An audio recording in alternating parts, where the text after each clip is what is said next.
एक बार फिर से डूम्सडे का कोई एसेट गिरता है एंड पूरा का पूरा इंटरनेट पागल हो जाता है। हर कोई बस उसी के ऊपर नजरें गड़ाए बैठा हुआ होता है। लोग नई नई फैन थ्योरीज बनाने लगते हैं एंड बहुत सारी कुछ चीजें होने लगती है। बट ये स्पेशल लुक को देखने के बाद मुझे ये रियलाइज हुआ कि इसमें बहुत सारे सवाल खड़े किए जा रहे हैं। जब भी तुम एवेंजर्स डूम्सडे से रिलेटेड कुछ देखते हो तो वो बहुत सारे सवाल खड़े कर देता है एंड हमें एक भी चीजों का आंसर नहीं मिलता। जैसे कि कैप्टन अमेरिका डैक फैंटास्टिक फोर के शिप पे कैसे पहुंच गया, ये पूरा का पूरा डिस्ट्रॉयड न्यूयॉर्क आखिर किस यूनिवर्स का होने वाला है एंड हमें जो कॉमिक कॉन के अंदर डूम विचेस दिखाए गए थे उनका क्या मतलब निकलता है। और ट्रेलर को इतना स्मार्टली एडिट किया गया है कि तुम्हें समझ ही नहीं आएगा कि डॉक्टर डूम स्टार्टिंग से ही विलन था या फिर वो बाद में विलन बन जाता है। और आज हम ऐसे ही 20 सवालों के जवाब जानेंगे जो कि बहुत इंपॉर्टेंट हो जाते हैं एवेंजर्स डूम्सडे के लिए। जहां पर अगर तुम चैनल पे नए हो तो वीडियो को लाइक कर देना, चैनल को सब्सक्राइब कर दो एंड चलो स्टार्ट करते हैं अपने क्वेश्चन नंबर 1 से। तो सबसे पहले हम ट्रेलर नंबर 1 को उठाएंगे जहां पे हमें दिखाया जाता है एक्सेवियर मेंशन बहुत ही बुरी तरीके से टूटा फूटा पड़ा हुआ है, जहां पर वो एक्सेवियर स्कूल फॉर गिफ्टेड का प्लेट भी गिरा हुआ होता है एंड वो बहुत ही बुरी तरीके से बिखरा हुआ होता है। एंड दूसरे ही शॉट में हमें दिखाया जाता है कि चार्ल्स जेवियर एक खिड़की से डिस्ट्रक्शन होते हुए देख रहे हैं और ये सब हो कब रहा है। तो जितना मैं स्पेकुलेशंस लगा पा रहा हूँ ये सब तब होगा जब मूवी खत्म होने को आएगा, क्योंकि इनकर्जन हो रहे हैं एंड वहां उस सीन में हमें इनकर्जन होते हुए दिख रहा है। देन सेकंड क्वेश्चन यही आता है कि वो जो प्लेनेट वहां पे हमें ब्लास्ट होता हुआ या फिर इनकर्जन होता हुआ एक्सेवियर मेंशन के अंदर से दिख रहा है वो आखिर है कौन सा प्लेनेट। तो मेरी जो वाइल्डेस्ट फैन थ्योरीज हैं वो कहती हैं कि ये जो यूनिवर्स खत्म हो रहा है चार्ल्स जेवियर की आंखों के सामने सामने वो मोस्ट प्रोबेबली टोबी मैguire का स्पाइडरमैन का यूनिवर्स होगा, जिसे एक्समैन खत्म कर देंगे या तो स्टार्टिंग में या फिर हमें दिखाया जा सकता है कि एंड में जाकर वो उसे फाइनली खत्म कर दें। देन थर्ड क्वेश्चन ये आता है कि why doctor Doom have changed and the रून्स of his magical spells in his armour. तो देखो अब तक हमने डॉक्टर डूम के 2 तरीके के सूट्स देखे हैं, एक बहुत ही सिंपल नॉर्मल सूट जो कि नॉर्मली वो पहनेगा, बट एक बहुत ही ज्यादा मैजिकल एंड फाइट वाला सूट है जिसमें तुम्हें काफी अच्छे खासी डिटेलिंग देखने को मिलती है। उनमें चेन्स लगी हुई होती हैं एंड एक तरफ बैच पे एक रून टाइप का बना होता है जिसमें कई सारे सिंबल्स बने होते हैं एंड दूसरे वाले बैच पे थॉर का हैमर बना हुआ होता है अगर तुम ध्यान से देखो तो। अब अगर कॉमिक्स की बात करें तो डॉक्टर डूम हमेशा से ही मैजिक को और टेक्नोलॉजी को मिक्स करके यूज करता आया हुआ है एंड मुझे लग रहा है कि ये जो डार्क मैजिक इस मूवी में यूज करने वाला है उसको ट्रांसमिट करेगा, एक उसका सोर्स होगा जस्ट लाइक ग्रीन लैंटर्न का एक सोर्स होता है एक लैंटर्न जिससे वो अपनी रिंग्स को चार्ज कर लेता है एंड वैसे ही डॉक्टर डूम का एक सोर्स होगा, वो जो रून उसके थ्रोन के सामने है वो उसका मेन सोर्स होगा एंड उसके अंदर जो वो डार्क एनर्जी आ रही होगी वो उसी के थ्रू ट्रांसमिट होके इन बैजेस में स्टोर होती होंगी, जिसकी वजह से वो बाद में फाइट करेगा या फिर वो आर्मर पहन के लोगों से लड़ पाता है एंड लिटरली थॉर को बहुत ही बुरी तरीके से मारता है। ये सब उसी बैज और उसी आर्मर की वजह से वो कर पा रहा है जिसके अंदर वो सारी डार्क मैजिक स्टोर हैं। देन क्वेश्चन नंबर 4 मेरे दिमाग में ये आया कि अचानक से थॉर एवेंजर्स के साथ क्यों आ गया, वो अर्थ पे आया ही क्यों। वो तो अपनी बेटी के साथ मस्त कहीं मिशंस पे घूम रहा था, कभी कुछ कर रहा था कभी कुछ कर रहा था, उसकी बेटी स्टॉर्म ब्रेकर के साथ अपने गुड़िया गुड्डे वाला खेल खेलती थी, वो लोग चिल काट रहे थे। देन उसे आने की जरूरत क्यों पड़ रही है, तो इसके पीछे रीजन हो सकता है उसकी बेटी जो कि एक इटर्नल का अंश है एंड उसके पास बहुत सारे पावर्स हैं क्योंकि वो वर्दी है और वो म्योनिर उठा सकती है, और जो इंसान म्योनिर उठा सकता है वर्दी है इटर्नल की बेटी है उसके पास इतनी पावर्स होंगी जिसे चुराने के लिए डॉक्टर डूम किसी भी हद तक जाएगा एंड मोस्ट प्रोबेबली उसे वो चुरा भी लेता होगा, क्योंकि कॉमिक्स में हमेशा डॉक्टर डूम बड़े बड़े कॉस्मिक लेवल एंटिटीज का पावर चुराता है एंड उसी के थ्रू वो अपना बैटल वर्ड बनाता है। एंड यहाँ पे जो हमें इटर्निटी दिखाया गया था थॉर लव एंड थंडर में वो एक कॉस्मिक बीइंग होता है जो कि यूनिवर्सेस क्रिएट एंड डिस्ट्रॉय कर सकता है, तो उसकी पावर्स बहुत इंपॉर्टेंट हो जाती है डॉक्टर डूम के लिए। देन इसके एक सीक्वेंस में हमें सैम, बकी और एंटमैन बहुत ही स्टंट दिखाई देते हैं, बट वहां पे थॉर अपना डायलॉग बाजी कर रहा होता है एंड डूम के बारे में या फिर किसी थ्रेट के बारे में बता रहा होता है सबको। You're far stronger than all of us put together. पर अगर तुम ध्यान से देखो तो उस सीक्वेंस में एक ऐसे इंसान का बाल हमें दिखाया जाता है सिल्वर्ट के थ्रू जिसके बाल बड़े हो चुके हैं, तो वहां पे मोस्ट प्रोबेबली कोई और नहीं बल्कि कैप्टन अमेरिका होने वाले हैं। ये तीनों एक साथ ही इसलिए खड़े हैं क्योंकि कैप्टन अमेरिका सिविल वॉर में ही ये तीनों एक साथ थे एंड जब कैप्टन अमेरिका वापस आ रहे हैं तो वो तीनों वापस से एक साथ हैं एंड वो तीनों ही स्टन होंगे कि भाई ये तो बुढ़ा हो गया था, जवान कैसे होकर वापस आ गया। फिर एक सवाल ये भी उठता है कि सेंट्री कहाँ है, बॉब कहाँ है। तो हमें एवेंजर्स टावर के अंदर सेंट्री एक जगह कोने में बहुत ही छोटी सी ग्लिम्स के लिए दिखाया जाता है, बट मुझे लगता है उसे होल्ड पर रखेंगे, उसे पीछे रखेंगे। एवेंजर्स उससे खतरा मोल नहीं लेना चाहेंगे, उससे उसकी पावर्स नहीं यूज करवाना चाहेंगे, क्योंकि अगर वो पागल हो गया या फिर वॉइड को उसने छोड़ दिया तो डूम से भी ज्यादा बड़ा बवाल हो जाने वाला है। इसी वजह से सेंट्री को ये लोग दरकिनार कर रहे हैं और उसकी पावर्स को ये लोग बहुत ही कम यूज करने वाले हैं। देन हमारा सबसे इंपॉर्टेंट क्वेश्चन ये भी उठता है कि ये जो इतनी सारे अर्थ के इनकर्जन्स हो रहे हैं, इनके जो कोलिजन्स हो रहे हैं, ये होगा कैसे? तो इसके पीछे एक मेरी बहुत ही छोटी एंड सिंपल सी फैन थ्योरी ये है कि इन्होंने जिस किसी भी यूनिवर्स के बीइंग्स को दूसरे यूनिवर्स में भेजा है, वो दोनों यूनिवर्स के बीच में झमेला हो जाएगा एंड इसकी वजह से उनके मॉलिक्यूलर लेवल पे या फिर एटॉमिक लेवल पे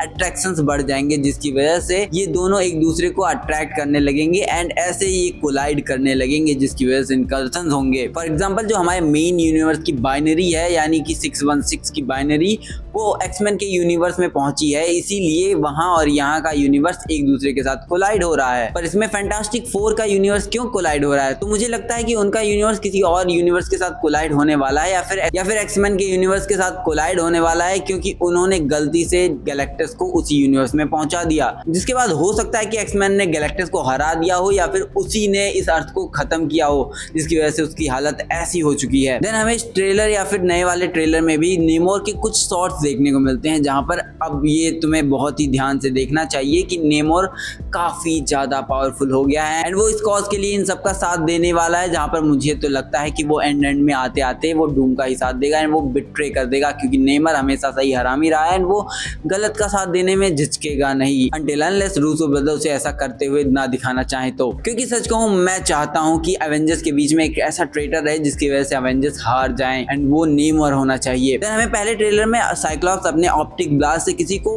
मारता हुआ दिखाई देता है, पर वो है कौन हमें ये नहीं दिखाया जाता। तो जहां तक मुझे लगता है अभी तक ये या तो सैंक्ची वर्सेस गैम्बिट हो रहा होगा, जहां पर साइक्लॉप्स अचानक से पहुंचेगा एंड वो उसकी मदद करने की कोशिश करेगा, या फिर कोई ऐसा कैरेक्टर जो कि हमें ये लोग दिखाना नहीं चाहते हैं, मोस्ट प्रोबेबली डेडपूल या फिर वुल्वरीन, जिसको दिखाकर ये लोग एक बड़ी दिक्कत में पड़ सकते हैं, बट ये लोग दिखा नहीं रहे हैं। और इसका इंपॉर्टेंस इसलिए भी है क्योंकि किसी भी कैरेक्टर को वो लोग बिना मतलब का एक्शन करते हुए सिर्फ नहीं दिखाएंगे, उसके पीछे का रीजन भी थोड़ा बहुत वो जरूर दिखाना चाहेंगे। और साइक्लॉप्स के साथ हमेशा यही हो रहा है कि वो किसके ऊपर सूट कर रहा है ये हमें दिखाया ही नहीं जाता। अगर तुम्हें X-Men will return in Avengers Doomsday वाला टीजर याद हो तो उसमें तुम ध्यान से देखो तो दोनों एक्सेवियर एंड मैग्नीटो की हालत बहुत ही मिजरेबल होती है, वो दोनों ही डेथ की बात कर रहे होते हैं। और ऐसा हो कब रहा है, मुझे ये समझने में बड़ी दिक्कत आ रही थी। तो मुझे ऐसा लगता है कि ये लोग एक बार ऑलरेडी पूरी कोशिश कर चुके होंगे, डूम को किसी तरीके से रोकने की कोशिश करेंगे, जहां पर इंटरवल आएगा एंड उसके बाद मेन फाइट चालू होगी एंड मेन फाइट में ये सब लोग हार जाएंगे एंड मैग्नीटो थक हार के वापस आएगा एक्सेवियर के पास एंड वहां पे वो बैठ के इंतजार करेंगे अपनी मौत का एंड इसीलिए वो लोग डेथ के बारे में बात कर रहे हैं एंड यहाँ पे वो लोग भागते हुए भी नहीं दिख रहे हैं, जहाँ पर इनकर्जन होगा एंड उनकी दुनिया खत्म हो जाएगी, जिसके साथ साथ मैग्नीटो एंड जेवियर भी मर जाएंगे क्योंकि उनकी दुनिया खत्म हो रही है। देन अगर तुमने ध्यान दिया हो तो मैं बता दूं, इस ट्रेलर में या फिर हर एक ट्रेलर में तुम अगर ध्यान से देखो तो हर किसी के पास अपना बच्चा है,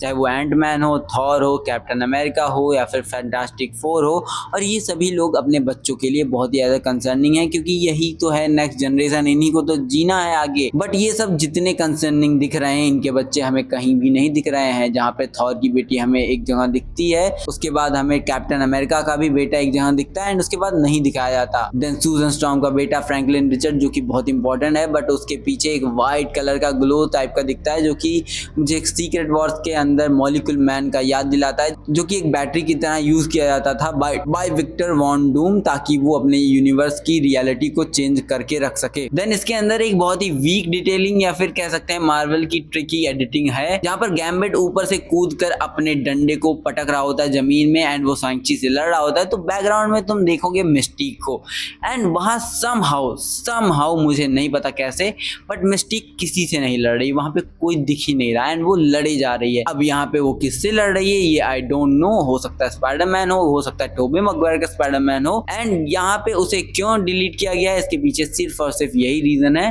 कि उसे ये लोग दिखाना नहीं चाहते हैं। देन यहाँ से क्वेश्चन स्टार्ट होते हैं अबाउट द स्पेशल लुक जो कि कल आया था, जहाँ पे मेरा जो सबसे बड़ा सवाल ये उठता है कि वो जो हमें घेरा दिखाया जाता है जिसके अंदर वो ग्रीन कलर का फायर दिख रहा होता है, अगर तुम उसे डिटेल में देखो 4K में अच्छे से देखो तो तुम्हें समझ में आएगा कि उसके अंदर ब्लैक बबल्स निकल रहे हैं जो कि बहुत ही अजीब प्लास्टिक वाला फील देते हैं। बट यहाँ पे ग्रीन फ्लेम और ब्लैक डॉट्स हैं ही क्यों? तो इसके पीछे जो रीजन मुझे फील होता है मैं वो तुम्हें बता देता हूँ। तो डॉक्टर डूम अपने मैजिक और अपने टेक्नोलॉजी को एक साथ मिलाकर यूज करता है, जहाँ पर वो मैजिक के लिए किसी डार्क सॉर्सरर या फिर किसी डार्क डायमेंसिटी से वो अपनी पावर्स ले रहा होगा, जिसके वजह से उसके पास ग्रीन कलर की पावर तो आ रही है पर उसके साथ साथ उसकी डार्कनेस भी आ रही है। एंड ये तुम्हें वो ब्लैक डॉट बबल्स क्लियर दिख जाते हैं जो कि बहुत ही डार्क अजीब से फील होते हैं। जहाँ पर ये सेम चीज तब भी तुम्हें देखने को मिल जाती है जब वो अपने पावर्स को यूज करता है सेंटिनल्स को कंट्रोल करने के लिए या फिर थॉर को मारने के लिए, तब भी वहाँ पे डार्क ब्लैक बबल्स बनते रहते हैं विथ ग्रीन पावर सोर्स। लेकिन सवाल ये उठता है कि आखिरकार स्टीव रॉजर्स डायरेक्ट स्पेसशिप में थॉर से मिलता कैसे है? तो जहाँ तक मुझे लगता है जो कि क्लिप लीक्ड हो गई थी जहाँ पर हमें देखने को मिलता है कई सारे लोग लड़ रहे होते हैं एक्समैन के यूनिवर्स में एंड वहाँ पर फाइनल बैटल टाइप का कुछ चालू हो चुका है, जहाँ पर वो क्लिप मुझे लगता है कि मूवी के बीच का है। एंड अगर वो मूवी के बीच का सीक्वेंस है यानी कि फैंटास्टिक फोर के साथ ही अपना कैप्टन अमेरिका एंड लोकी दोनों ही घूम रहे होंगे, क्योंकि लोकी ऑलरेडी स्टीव के घर पे बैठा हुआ था जब वो बच्चे को खिला रहा था। उसके बाद हमें वो जो कर्टन वाला सीक्वेंस देखने को मिलता है जहाँ पर लोकी होता है वो किसी और का घर नहीं बल्कि स्टीव रॉजर्स का ही घर है। और इसके पीछे एक मैं छोटा सा रीजन भी देता हूँ, क्योंकि ऐसी लोकेशन तुम्हें और कहीं भी ट्रेलर में देखने को नहीं मिलती सिवाय स्टीव रॉजर्स के घर के, क्योंकि उसी के घर में पर्दे वर्दे लगे होते हैं। एंड तुमने एक चीज और नोटिस की होगी कि स्टीव रॉजर्स जब अपने बच्चे को अपनी गोद में लिया होता है तो उसके बाल उसके बहुत ही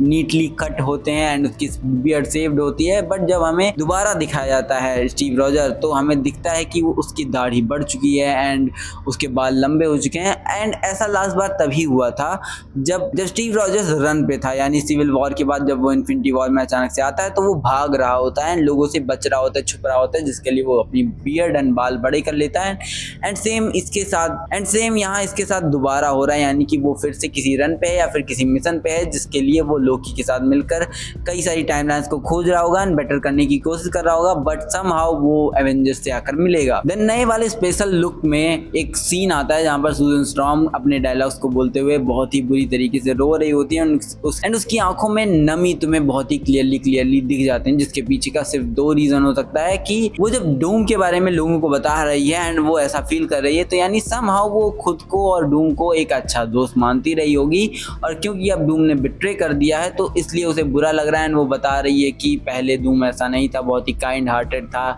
बट उसका जब से सब कुछ छिन गया तो उसके बाद वो पागल हो गया एंड ऐसा बन गया। बट मुझे ऐसा नहीं फील होता। मुझे लगता है कि सूजन स्ट्रॉम इसलिए रो रही क्योंकि उसका बेटा फ्रैंकलिन रिचर्ड उससे छीन लिया गया है,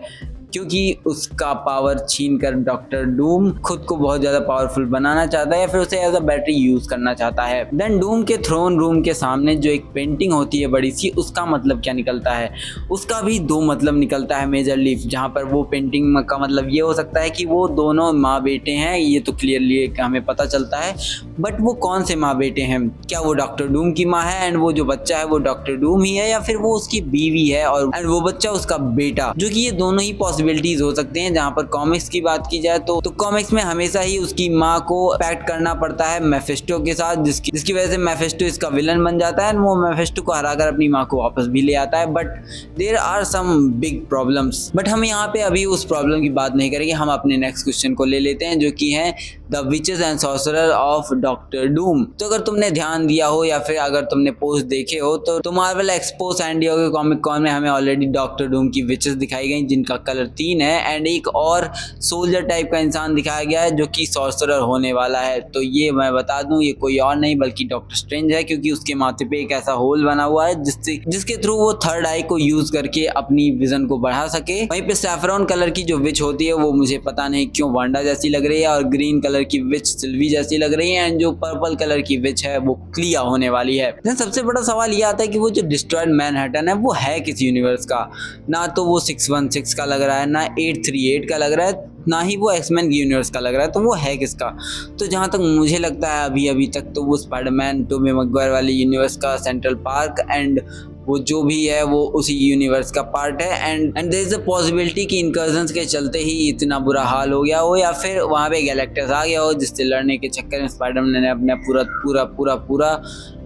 स्पेस ही खराब कर लिया एंड वो अब पागलों की तरह घूम रहे हैं। खैर मैं चलता हूँ, मिलते हैं नेक्स्ट वाले वीडियो में, तब तक के लिए tata bye bye and peace out, love you all. And ऐसी तगड़ी फैन थ्योरीज के लिए सब्सक्राइब करना मत भूलना, वीडियो को लाइक कर देना, दोस्तों में फैला दो ताकि और मजा आए।